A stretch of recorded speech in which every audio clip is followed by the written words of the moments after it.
आऊज़ु बिल्लाहि मिनश शैतानिर रजीम बिस्मिल्लाहिर रहमानिर रहीम। अस्सलाम वालेकुम। मैं एक मुसलमान देवबंदी हूँ और बरेलवियों में मैं 5 फतवे लगाता हूँ कि बरेलवी काफिर हैं, मुशरिक हैं, बिदती हैं, मुनाफिक हैं और दायरा इस्लाम से खारिज हैं। तो ये मैं वीडियो बना रहा था पार्ट 5। मोहम्मद सल्लल्लाहु अलैहि वसल्लम इल्म गैब जानते हैं कि नहीं जानते। ये बरेलवियों की दलीलें जो मैंने रिजेक्ट कर दी और ये देवबंदियों की दलीलें कुरान हदीस से। यहाँ तक अगर हम पहुँचे थे तो वीडियो कट हो गई थी। तो ये पार्ट, अब इसका ये पार्ट बी बना रहा हूँ। तो थोड़ा सा पीछे चलते हैं। इस वीडियो को देखने के लिए इसका पार्ट ए देखना ज़रूरी है, वरना ये मुकम्मल समझ नहीं आएगी। चलें, बरेलवी कहते हैं नबी सल्लल्लाहु अलैहि वसल्लम इल्म गैब जानते हैं। ठीक है, तो हम कुरान से देख लेते हैं। अच्छा, इल्म गैब जानने वाला किसे कहते हैं, ये जहन में रखना। इल्म गैब जानने वाला उसे कहते हैं जिसके अंदर ये 2 खासियत हों। इल्म गैब जानने वाला किसे कहते हैं, ये 2 चीज़ें हों तो वो इल्म गैब जानने वाला था। जो मुकम्मल जानता हो, यानी कि माजी, हाल, मुस्तकबिल की बातें। और दूसरा जो ख़ुद से जानता हो। तो नबी पाक सल्लल्लाहु अलैहि वसल्लम के अंदर ये दोनों सिफ़ात नहीं है। ना नबी सल्लल्लाहु अलैहि वसल्लम मुकम्मल जानते हैं, मैंने आयतों से साबित किया पार्ट ए में। तो ना वो खुद जानते, यानी कि अल्लाह जिब्राइल के ज़रिए वही भेज के बताता था या दिल में इल्हाम कर देता था। तो इसी तरह नबी सल्लम खुद नहीं जानते, सिर्फ़ अल्लाह मुकम्मल जानता है और ख़ुद से जानता है। ठीक है, ये जहन में रखना कि इल्म गैब जानने वाला कहते कैसे, ये इसकी डेफिनेशन है। तो ये देखें, कह दो नहीं कहता मैं तुमसे कि मेरे पास अल्लाह के ख़जाने हैं और ना जानता हूँ मैं गैब। यानी कि पहले पार्ट ए में भी बताई, अब मुख्तसर फिर बताने लगा। एक हो गई दलील ये वाली। तो फिर एक और दलील यहाँ से, यानी ये तो होगी ना दलील कि नबी पाक सल्लल्लाहु अलैहि वसल्लम के इल्म गैब नहीं जानते और ये इल्म गैब सिर्फ़ अल्लाह जानता है। और उसी के पास है कुंजियाँ गैब की, नहीं जानता उन्हें कोई सिवाय उसके, यानी कि अल्लाह के अलावा कोई नहीं जानता। अगर कह दें कि अल्लाह भी इल्म गैब जानता है तो फिर अल्लाह और नबी पाक सल्लल्लाहु अलैहि वसल्लम की सिफ़ात को बराबर कर दिया, जो कि शिरक है। और इस आयत का इनकार भी हो गया, जो कि इस आयत का इनकार जो कि कुफ़र है। और अल्लाह के बराबर कर देंगे कि अल्लाह भी जानते हैं, नबी सल्लम भी जानते हैं, तो फिर हो जाएगा कुफर। अच्छा, ये वीडियो आपने पूरी, यानी कि पार्ट ए से देखनी, फिर मुकम्मल समझ आएगी। इसकी निसा की एक चौंठ भी बयान कर देता हूँ, तो फिर वहीं से शुरू करता हूँ जहाँ से मैंने वीडियो छोड़ी थी।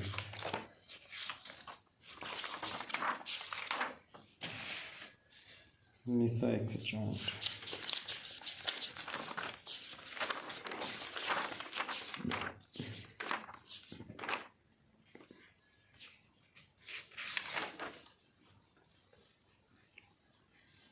ये देखें, अल्लाह ताला ने नबी सल्लल्लाहु अलैहि वसल्लम को तमाम अंबियों के बारे में भी नहीं बताया, तो इसलिए साबित होता है कि नबी सल्लल्लाहु अलैहि वसल्लम नहीं जानते थे। ठीक है, ये देखें, और कुछ रसूल हैं कि बयान किए हैं उनके हालात हमने तुमसे इससे पहले, और कुछ रसूल के नहीं बयान किए हम उनके हालात तुमसे, उनकी तरफ भी वही भेजी। यानी कि अल्लाह ताला ने नबी सल्लल्लाहु अलैहि वसल्लम को मुकम्मल अंबिया के कराम के बारे में भी नहीं बताया कि 1,24,000 पैगम्बर आए, उनमें से कुछ का जिक्र किया, कुछ का जिक्र ही नहीं किया। तो जिसका जिक्र अल्लाह ताला ना करे नबी सल्लम नहीं जानते, क्योंकि वो नबी के वही के बगैर नहीं जानते। तो यहाँ पर ख़ुद अल्लाह ताला कह रहा है कि काफ़ी नबी ऐसे हैं जिनका जिक्र ही नहीं किया। तो यहाँ से हमने दलील छोड़ी थी, अब यहाँ से शुरू करते हैं। यहाँ से वीडियो छोड़ी थी कि हज़रत आयशा क्या कहती हैं। ठीक है, यानी कि कुरान से साबित कर दिया, इनकी दलीलों को रिजेक्ट कर दिया था। शुरू से देख लें, ये कुरान से साबित कर दिया, ये यानी कि पूरी वीडियो देखें आप, फिर समझ आएगी। तो यहाँ से हमने वीडियो छोड़ी थी, यहाँ से शुरू करते हैं कि हज़रत आयशा क्या कहती है। यानी कि मैंने कुरान से साबित किया, पहले उन बरेलवियों की दलीलें रिजेक्ट की कि उनका तर्जमा मुतशाबिह आयतों क्या सराइयों से तर्जमा गलत करते हैं, एक दलील। फिर मैंने कुरान से साबित किया कि अल्लाह ताला क्या कहते हैं, जो अभी आपको भी दिखाया। अब मैं बयान साबित करने लगा हूँ कि सहाबा किराम क्या कहते हैं, और फिर नबी सल्लम की ख़ुद की हदीस। ठीक, इन चारों से साबित करूँगा कि नबी सल्लम इल्म गैब नहीं जानते, क्योंकि ये अल्लाह की सिफ़ात है और अल्लाह की सिफ़ात में कोई शरीक नहीं हो सकता। यहाँ से हमने वीडियो को छोड़ा था। बिस्मिल्लाहिर्रहमानिर्रहीम। यहाँ से मसरूक रहमतुल्लाह कहते हैं कि मैंने हज़रत आयशा से अर्ज़ किया, अम्मा क्या हज़रत मोहम्मद सल्लल्लाहु अलैहि वसल्लम ने शब मिराज में अपने परवरदिगार को देखा था, यानी कि आंखों से देखा था? उन्होंने कहा, तेरी इस बात पर तो मेरे रूह कंडे खड़े हो गए। 3 बातें क्या तू नहीं समझ सकता? जो कोई इनका कायल करे, यानी कि इस बात करे कायल हो, वो झूठा है। एक जो हज़रत आयशा फरमा रही हैं, हमारा अकीदा देवबंदियों का हज़रत आयशा जैसा है। जो कोई तुझसे ये कहे कि मोहम्मद सल्लल्लाहु अलैहि वसल्लम ने शब मिराज में अपने परवरदिगार को देखा, इसने झूठ कहा। अब हदीस में है दिल से देखा और ख्वाब में देखा, ये हदीसें हैं। मगर हमारा जो इख्तलाफ है वो आँखों से देखने का है, ठीक है। वो कहते हैं आँखों से देखा, हम कहते हैं आँखों से नहीं देखा। नबी वसल्लम की ख़ुद की हदीस भी कि आँखों से नहीं देखा। अच्छा, इसके बाद हज़रत आयशा ने ये आयतें पढ़ी, यानी कि सूरह नाम की 103 और शूरा की 51 नंबर।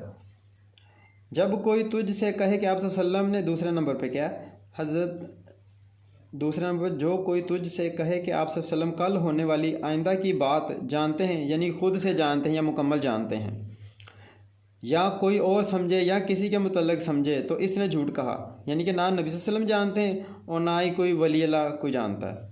फिर ये आयत पढ़ी, यानी कि सूरह लुक़मान की 34 नंबर आयत। तीसरा नंबर पर, जो शख्स तुझसे ये कहे कि आप सल्लल्लाहु अलैहि वसल्लम ने वही में से कुछ छुपा रखा है, वो भी झूठा है। क्योंकि सूरह माइदा की 60 नंबर आयत है, नबी अल्लाह ताला फरमाते हैं, नबी अगर आपने वही में से कुछ छुपाया तो आपने नबूवत का हक़ अदा ना किया।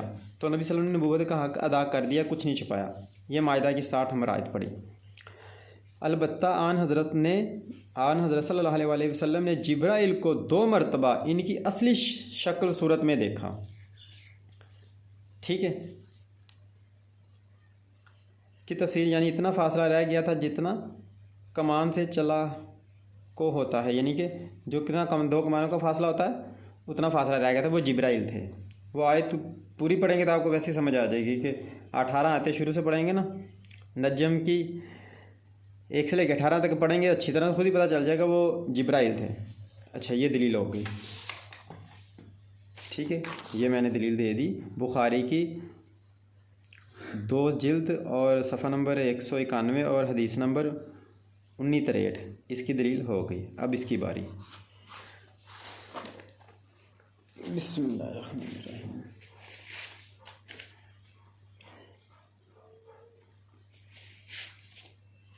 अब इसकी बारी निसा की 2 नंबर।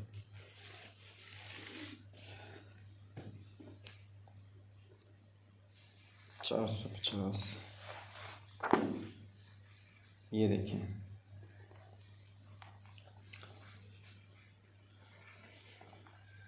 हज़रत आयशा सदीक़ा रज़ियल्लाहु हज़रत आयशा सदीक़ा रज़ियल्लाहु अन्हा फरमाती हैं कि रसूल करीम सल्लल्लाहु अलैहि वसल्लम ने इरशाद फरमाया कि हज़रत जिब्राइल अमीन तुमको सलाम फरमा रहे हैं। उन्होंने अर्ज़ किया, वालेकुम अस्सलाम व रहमतुल्लाहि व बरकातुहू। और आप सल्लम वो सब कुछ देख लेते हैं जो कि हम नहीं देखते। वो सब का मतलब जितना अल्लाह ताला दिखाता है, मुकम्मल नहीं, जितना अल्लाह ताला दिखाता है। कि जिब्राइल को असली शक्ल में दिखा दिया, हम नहीं देख सकते। वो नबी हैं, हम उम्मती हैं, ये उनकी फ़जीलत है नबी होने की, और वो दूसरे नबियों से भी अफजल हैं, ठीक है। तो इसमें क्या है कि जिब्राइल को नबी सल्लम देख सकते हैं, हम नहीं देख सकते। तो ये तो हर मुसलमान इस बात का कायल है, ठीक है। आगे ये भी होगी दलील। मोहम्मद सल्लल्लाहु अलैहि वसल्लम कहते हैं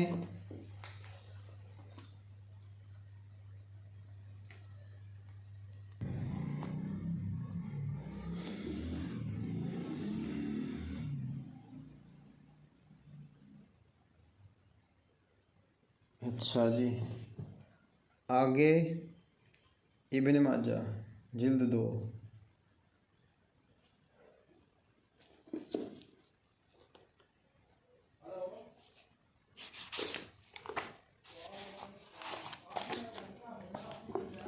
अब देखें क्या नबी सल्लम खुद कहते हैं कि मैं इल्म गैब नहीं जानता। अब ना तो ये बरेलवी आयत को मानते हैं, ना नबी सल्लम की हदीस को मानते हैं, ना सहाबा के अकीदे को मानते हैं, यानी कि सहाबा भी कहते हैं नबी सल्लम इल्म गैब नहीं जानते। ये देखें जब नबी सल्लम मदीना में तशरीफ़ ले गए तो तब नबी सल्लम की शान में उन्होंने ये अशार पढ़े थे, और हम में ऐसे नबी हैं जो कल आइंदा की बात जानते हैं। आपने फरमाया ये बात मत कहो। नबी सल्लम खुद कह रहे हैं, इस बात से मना कर रहे हैं, इसलिए कि कल की बात यानी कि आइंदा मुस्तकबिल की बात, कल की बात अल्लाह ताला के सिवा कोई नहीं जानता। तो ये बरेलवी इस हदीस की भी मुखालफत करते हैं, इस हदीस का भी इनकार करते हैं। ठीक हो गया, ये भी होगी दलील। आगे मुस्लिम शरीफ की 3 नंबर जिल्द, मुस्लिम शरीफ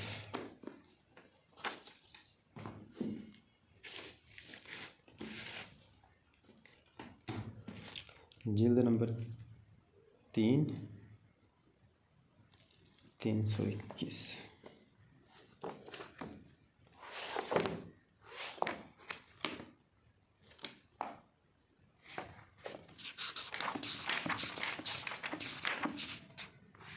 ये देखें, अब आपने गौर से मसला देखना है। 2 हदीसें यहाँ मैं आपको बयान करता हूँ। एक हदीस नंबर 27, एक 1127 और एक 1128। ठीक है, ये देखें, इससे बात ज़ाहिर होती है, साफ पता चलता है नबी सल्लल्लाहु अलैहि वसल्लम इल्म गैब नहीं जानते। हज़रत राफ़ा बिन खतीज रज़ियल्लाहु अन्हु फरमाते हैं कि अल्लाह के नबी सल्लल्लाहु अलैहि वसल्लम जब मदीना मुनव्वरा तशरीफ़ लाए तो वो लोग खजूरों को कलम लगा रहे थे, यानी खजूरों को गाबन कर रहे थे।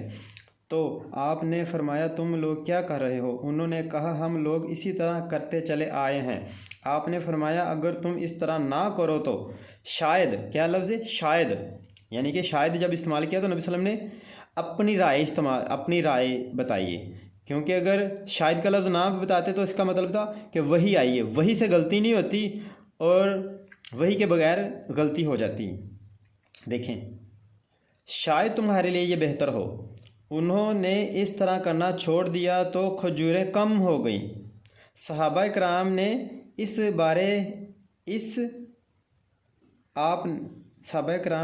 बारे में आप से ज़िक्र किया तो आप सल्लम ने फरमाया मैं एक इंसान हूँ, जब मैं तुम्हें कोई दीन की बात का हुक्म दूँ तो तुम उसको अपना लो, यानी कि दीन की बात तो वही के ज़रिए होती है।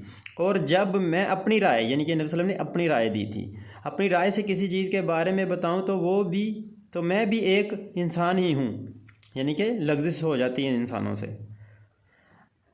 आम इंसान जो करते हैं वो जानबूझ के गुनाह करते हैं, और जो अंबिया होते हैं उनसे वो जानबूझ के गुनाह नहीं करते, उनसे लग़्ज़िश हो सकती है। ठीक है, तमाम अंबिया मासूम होते हैं, जानबूझ के गुनाह नहीं करते वो। हज़रत अकरमा कहते हैं या इसी तरह कुछ और आपने फरमाया, यानी कि ये भी दलील है कि नबी सल्लम इल्म गैब नहीं जानते। अगर इल्म गैब जानते तो नबी सल्लम उन्हें ये मशवरा ना देते और वो कभी उनकी आगे नुकसान भी ना होता खजूरों का। इसकी एक और हदीस हज़रत अंस से रवायत है कि नबी करीम सल्लल्लाहु अलैहि वसल्लम एक जमात के पास से गुजरे जो के कलम लगा रहे थे, तो आपने फरमाया अगर तुम इस तरह ना करो तो बेहतर होगा। आपके फरमान के मुताबिक इन्होंने इस तरह ना किया तो खजूरें ख़राब आई। रावी कहते हैं कि आप फिर उस तरफ से गुजरे तो आपने फरमाया तुम्हारे दरख्तों को क्या हुआ है? उन्होंने कहा आपने ऐसे ऐसे फरमाया था। आपने फरमाया तुम लोग दुनियावी मामलात को, क्या दुनियावी मामलात को मेरी निस्बत ज़्यादा बेहतर जानते हो, क्योंकि नबी सल्लम दीन की मुकम्मल मालूमात जानते हो। दुनियावी मामले के लिए तो अल्लाह ताला ने उन्हें भेजा भी नहीं होता, तो दुनियावी मामलात एक अलग चीज़ है, नबी दीन के लिए आते हैं। ठीक है, और दुनियादारी के जो मामलात नबी सल्लम बता दें वो तो ठीक है, मगर नबी सल्लम खुद कहते हैं कि दुनियावी मामलात तुम इससे बेहतर जानते हो, क्योंकि नबी दीन बताने के लिए आते हैं और दीन वो मुकम्मल बताते हैं। ठीक है, दूसरे मामलात में मिस्टेक लग़्ज़िश हो जाती है। ये भी दलील हो गई।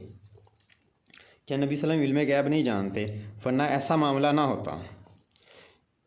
ये हदीस हमारा ईमान है, मगर बरेलवी नहीं मानती। अब निसाई की अब निसाई की हदीस 477, सफ़ा 477।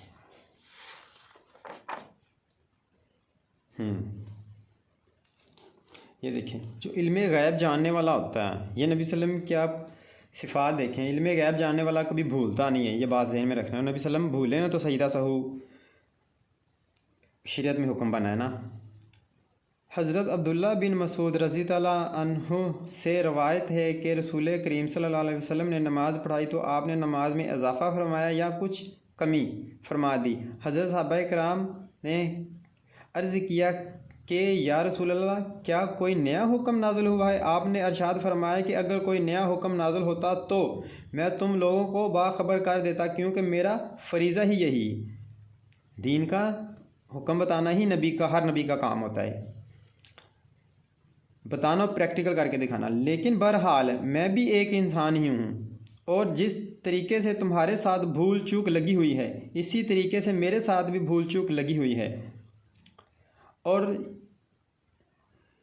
और तुम लोगों में से नमाज में कोई शख्स किसी किस्म के शक में मुबतला हो जाए तो ख्वाह कोई दुरुस्त बात हो तो इसको गौर फ़िक्र करके निकाले और इस एतबार से नमाज को मुकम्मल करे। इसके बाद सलाम फेरे और 2 सजदे करे, यानी कि सजदा सब करे। अब कुरान की आयत है कि नबी सल्लल्लाहु अलैहि वसल्लम हमारे लिए रोल मॉडल है, उसमें हंसना है। अब अगर नबी सल्लल्लाहु अलैहि वसल्लम अगर हमारी तरह, यानी कि जो सिफ़ात इंसानी बशरी लिहाज से, नबी होने के लिहाज से, तो वो सबसे अफजल है ना। उनके हाथों पे अल्लाह ने मोजज़े कराया, दूसरे नबियों के भी हाथों पे अल्लाह मोजज़े कराता है। तो इंसान होने के लिहाज से जो हमें चीज़ें हैं कि यानी कि भूल चूक लगी हुई, यही हदीस है कि उनके साथ भी लगी। अगर वो ना भूलते तो अगर आज हम नमाज को भूल जाते तो हम क्या करते? नबी सल्लम भूलें तो सजदा सहू का हुक्म हमें पता चला है ना। और नबी सल्लम हमारे लिए बेहतरीन उसवा हसना है, रोल मॉडल है, बेहतरीन ज़िंदगी गुजारने के लिए नमूना है। तो अगर वो नबी बशर ना होते और भूलते ना, तो हम तो क़यामत वाले दिन अल्लाह से कहते कि ये देखें, ये नबी जो आपने भेजा ये बशर नहीं थे, तो हम बशरों पे कैसे आ गए? यानी कि जैसे सूरत बनी इसराइल की 95 नंबर आयत भी है। पहले यहाँ से साबित हो गया कि नबी सल्लम इल्मे गैब नहीं जानते, क्योंकि जो इल्मे गैब जानता है वो भूलता नहीं है। ये दलील हो गई, ठीक हो गया, ये भी हो गई। अब ये देखें, ये क्या करते हैं? शिरक करते हैं। नबी पाक सल्लल्लाहु अलैहि वसल्लम फरमाते हैं कि मेरा रुतबा इस तरह ना बुलंद करना जिस तरह के यहूद व नसारा ने अपने अंबिया का बुलंद किया था, क्योंकि यहूद जो थे वो हज़रत उज़ैर अलैहिस्सलाम को अल्लाह का बेटा कहते थे, और जो ईसाई थे वो हज़रत ईसा अलैहिस्सलाम को अल्लाह का बेटा कहते थे। तो हमारे जो जाहिल हैं वो भी नूर में नूर, अल्लाह के नूर, अल्लाह ने अपने नूर से नूर जुदा किया है, ये कहते हैं। बहरहाल उनका एक आलम है बरेलवियों का, उसका नाम है राशिद महमूद रिजवी। उन्होंने एक बात की जो मुझे बहुत पसंद आई। उन्होंने कहा कि जो उन्होंने कही है ना, वे सिर्फ उसकी बात है, तमाम बरेलवी मौलवी ये नहीं कहते। तमाम बरेलवी मौलवी कहते हैं हाँ, यानी कि अल्लाह ताला ने अपने नूर से नूर जुदा किया, जो मैंने उस वीडियो में देख लें, आपने पूरी बात बताई। मगर राशिद महमूद रिजवी कहते हैं कि नहीं, अल्लाह ताला ने अपनी फैज़ के नूर से, यानी कि अपने जैसा नूर पैदा नहीं किया कि जैसा कि अल्लाह का नूर है, वो तो शिरक हो जाएगा। तो आयत की मुखालफत हो जाएगी, लाम यलिद वलम युलद वलम यकुल्लहु कुफुवन अहद। ना अल्लाह से कोई निकला है, ना अल्लाह किसी से निकला है, तो अल्लाह से मोहम्मद सल्लल्लाहु अलैहि वसल्लम का नूर नहीं निकला, ठीक है। तो अब ये जैसे ये हज़रत ईसा अलैहिस्सलाम को हाज़र नाज़र या हाजत रवा समझते हैं, इसी तरह बरेलवी भी समझते हैं। तो नबी सल्लल्लाहु अलैहि वसल्लम फरमाते हैं कि मेरी शान इस तरह ना बुलंद करना। ये सहाबी कहते हैं मैंने नबी करीम से सुना, आपने फरमाया मुझे मेरे रुतबे से ज़्यादा ना बढ़ाओ। यानी कि नबी सल्लम का ये रुतबा नहीं है कि नबी सल्लम को कह दें कि नबी हाज़र नाज़र है। क्यों? क्योंकि सिर्फ़ अल्लाह हाज़र नाज़र है, सिर्फ़ अल्लाह मुख्तियार कुल है, सिर्फ़ अल्लाह हाजत रवा है, सिर्फ़ अल्लाह इल्मे गैब जानता है। ये सबसे ऊपर अल्लाह की पावर है। अगर कहेंगे कि मोहम्मद सल्लल्लाहु अलैहि वसल्लम भी जानता है, तो फिर क्या हो गया?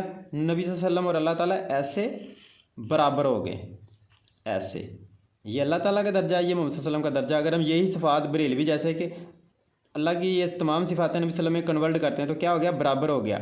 आयतों का इनकार भी करते हैं और शिरक भी हो गया। हम कहते हैं कि नहीं, ये अल्लाह का दर्जा है, ये मोहम्मद सल्लल्लाहु अलैहि वसल्लम का दर्जा है, उसके बाद दूसरे अम्बिया का दर्जा है, फिर हमारे सहाबा का दर्जा है, फिर दूसरे सहाबा का दर्जा है, दूसरे अम्बिया के सहाबा का, फिर मुसलमान हक उलमा का दर्जा है, फिर आम मुसलमानों का, फिर जानवरों का।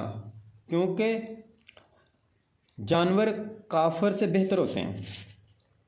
अगर कोई ये कहे कि नहीं जी इंसान अफजल होते हैं, तो वो इंसान अफजल वही होते हैं जो ईमान लाए। जो आयत हदीस का इनकार करे, कुरान की आयत है, वो बदतर हैं, जानवर से भी बदतर हैं। अच्छा, नबी सल्लल्लाहु अलैहि वसल्लम फरमाते हैं मुझे मेरे रुतबे से ज़्यादा ना बढ़ाओ, जैसे कि हज़रत इब्ने मरियम अलैहिस्सलाम को नसारा ने इनके रुतबे से ज़्यादा बढ़ा दिया है।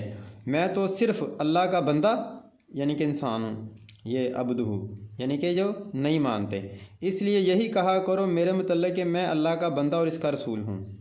ये कहते हैं नहीं नहीं, ज़ाहरी तौर पे बशर है, हकीकत में नहीं है। वो जो सूरत कहफ की 110 नंबर आयत में इन्होंने लिखा ना ज़ाहरी तौर पे, वो तर्जमा गलत किया। उस अरबी का ये तर्जमा ही नहीं बनता। इन्नमा का मतलब होता है हकीकत, इन्होंने ज़ाहरी तौर किया यानी कि ऊपर ऊपर से।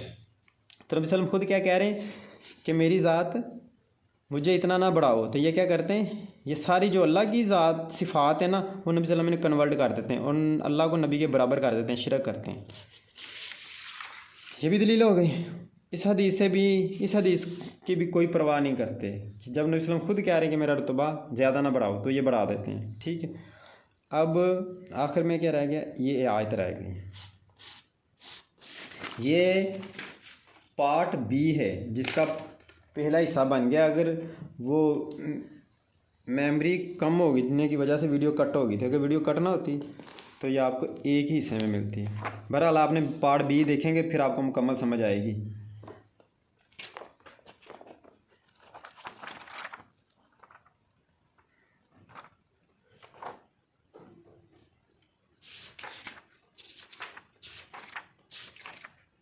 ले ये आखिरी दलील, ये हमारी आखिरी दलील सूरत, ये देखें। ये मसला मोहम्मद सल्लल्लाहु अलैहि वसल्लम में गैप जानते हैं या नहीं जानते। पार्ट ए पहले बन गया, ये पार्ट बी मान रहा है। ये इनकी बरेलवियों के आते हैं जो मैंने रिजेक्ट कर दी कि साबित किया है कि उन्होंने तर्जमा गलत किया हुआ है मुतशाबिह आयतों या क़ियास राइयों से। ये इनकी हदीसें, इनके भी रिजेक्ट कर दिया कि वो मतलब नहीं बनता। जो इनका दावा है वो इनकी दलील के मुताबिक नहीं है। दावा कुछ है, दावा है कुल्ली कार और दलील है जुज़वी की। ठीक है, और ये देवबंदियों की दलीलें, ये आयतें और ये हदीसें। ठीक है, इनमें से सिर्फ ये आखिरी रह गई है, सूरह शूरा की 52 नंबर आयत। गौर से देखें आप। और इसी तरह वही कि हमने तुम्हारी तरफ एक रूह यानी कि हुक्म अपने हुक्म से नहीं जानते थे तुम, यानी कि अल्लाह ताला फरमाते हैं नबी सल्लम नहीं जानते थे तुम कि क्या होती है किताब यानी कि कुरान, और ना जानते थे तुम ईमान को, यानी कि नबी सल्लम वही के आने से पहले कुछ नहीं जानते थे। तो वही आने के बाद भी उतना ही जानते हैं कि जितनी वही आई है। अल्लाह ताला ने तमाम वही नहीं बता दी, तमाम चीज़ें नहीं बता दी। वो कहते हैं जी कुल्ली इख्तियार दे दिया, कुल्ली इल्म दे दिया, वो सब इनकी जहालियत है। वो भी मैं आपको आयत भी बताता हूँ जहाँ पे वो कहते हैं। हाल पार्ट 1 में मैंने बता दी, फिर भी आपको बताता हूँ। और ना जानते थे ईमान को मगर बना दिया है हमने इस कुरान को रोशनी यानी कि नूर, और राह दिखाते हैं हम इसके ज़रिए से जिसे चाहें अपने बंदों में से, और यकीनन तुम रहनुमाई करते हो सीधे रास्ते की। अब आपको मैं वो आयत एक बार फिर बता देता हूँ जिसका ये तर्जुमा करते हैं।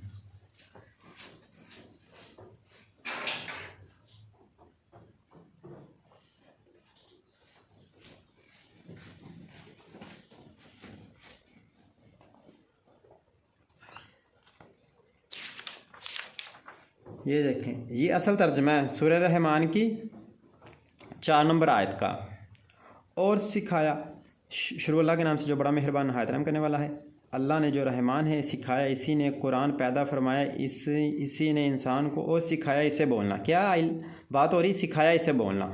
और ये कहते हैं कि नबी सल्लल्लाहु अलैहि वसल्लम को तमाम इल्म जो ना अता कर दिया है अव्वल से लेके आखिर तक। ये तर्जमा गलत करते हैं ये बरेलवी, उनका कंजुल ईमान है। कंजुल ईमान की काफ़ी आयतों का तर्जमा गलत हुआ है। माकाना वा मा याकून, यानी कि अव्वल से लेके आखिर तक तमाम इल्म दे दिया है। ये इन्होंने अपने पास से किया हुआ, इसकी कोई अरबी नहीं, ये इन्होंने अपने पास से तर्जमा किया, गलत किया हुआ। कुरान को इसी तरह गलत कर कर के ना, जैसे कि ये कहफ की 110 में भी आपको बताता हूँ कि इन्होंने क्या कुरान की आयतों का तर्जुमा गलती किया है। ये देखें, ये इन्ना माँ का मतलब होता है बेशक, हकीकत। तो इन्होंने ज़ाहरी तौर पे किया है कि यानी कि नबी सल्लल्लाहु अलैहि वसल्लम हकीकत में बशर नहीं है, ऊपर ऊपर से बशर हैं, अंदर से नूर हैं। ये इनका गलत तर्जमा किया, हकीकत होता है, ये इन्होंने ज़ाहिर किया है। काफ़ी आयतों का तर्जमा इन्होंने गलती किया है कंज़ुल ईमान में। अगर आपके घर में कंज़ुल ईमान है तो खुदा के लिए इसे पढ़ना छोड़ दे, वरना आपका ईमान ख़राब हो जाएगा। चलें, ये आज की दलीलें मुकम्मल हुई। तो इस वीडियो को ज़्यादा से ज़्यादा शेयर करें, और ताकि लोगों के लिए इल्म का हदायत का बाइस बने। ये मैंने हदीसें पहले ही बयान की थी, बस इनमें से 2 आपसे फिर बयान करता हूँ। नबी सल्लल्लाहु अलैहि वसल्लम फरमाते हैं कि ये मुस्लिम शरीफ की हदीस है, हदीस नंबर 67 81। नबी सल्लल्लाहु अलैहि वसल्लम फरमाते हैं कि मेरी उम्मत यहूद व नसारा जैसे काम करेगी। अब यहूद व नसारा ने किया क्या? सूरत बकरा की 75 नंबर आयत है, यहूद व नसारा ने कलाम अल्लाह यानी कि तौरात ज़बूर इंजील को बदल दिया। तो अब मौलवियों ने भी वो क्या कर रहे हैं, यहूद व नसारा जैसे ही काम कर रहे हैं, उन्होंने भी कुरान को बदल दिया, जो मैंने अभी आपको दिखाया कि बरेलवी कुरान तर्जमा गलत किया हुआ। अब यूट्यूब पे चैनल मेरा एक कारी साहब के नाम पे और फेसबुक पे कारी मलिक के नाम पे, अब मुकम्मल वीडियो देख लें तो इंशाल्लाह जो मैंने 17 साल में तहकीक की है तो आपको पता चल जाएगा कि बरेलवी काफिर हैं, मुशरिक हैं, मुनाफिक हैं, बिदती हैं, दार इस्लाम से खारजी हैं। और ये हदीस है मुस्लिम शरीफ की 216 नंबर, जो बगैर दलील के किसी को काफिर कहे वो खुद काफिर हो जाएगा। तो इसलिए मैंने मुकम्मल 100% दलील दी है, क्योंकि मुझे पता है अगर कहीं भी मैंने गलती कर दी तो मैं अल्लाह की नज़र में खुद काफिर हो जाऊंगा। तो इसलिए मैंने ये काम बहुत एहतियात से और दलील से किया है। तो इस वीडियो को ज़्यादा से ज़्यादा शेयर करें, और इस वीडियो पर सिवाय बरेलवी, ये अब वीडियो मैंने सिर्फ बरेलवी आवाम के लिए बनाई है, तो इस पर कोई देवबंदी मौलवी या देवबंदी अवाम कमेंट ना करें, शिया की अवाम या शिया का मौलवी कमेंट ना करे, वहाबी अवाम या वहाबी का मौलवी कमेंट ना करे, सिर्फ़ और सिर्फ बरेलवी अवाम कमेंट करे, क्योंकि ये बरेलवी अवाम के लिए मैंने बनाई है। अब बरेलवी अवाम से ये रिक्वेस्ट है, ये मैंने अपना मुकदमा तमाम वीडियो देख के फिर फ़ैसला करना, मैंने अपना फ़ैसला अपना मुकदमा ये बरेलवी अवाम की अदालत में रखा है। अब आपने इंसाफ करना है कि हम लोग देवबंदी, आप बरेलवी को जो तबलीग करते हैं, आपको गुमराह करते हैं कि हिदायत की तरफ लेके जाते हैं, आपके मौलवी जो आपको तबलीग करते हैं वो हिदायत की तरफ लेके जाते हैं कि गुमराह करते हैं। आपने इंसाफ करना, वरना अल्लाह आपको हिदायत नहीं देगा, ये आयत है। और अल्लाह नहीं दिया करता हिदायत बेइंसाफ़ लोगों को, यानी कि जिनके पास मामला आए कोई तो वो जुल्म करें, यानी कि जुल्म भी बेइंसाफ़ी होती है, जो जुल्म करे यानी कि बेइंसाफ़ी करे। अब आपने इंसाफ करना है कि हम गलत हैं कि आपके मौलवी गलत हैं। तो ये आप पर मैं फ़ैसला छोड़ता हूँ। ओके, अल्लाह हाफिज़।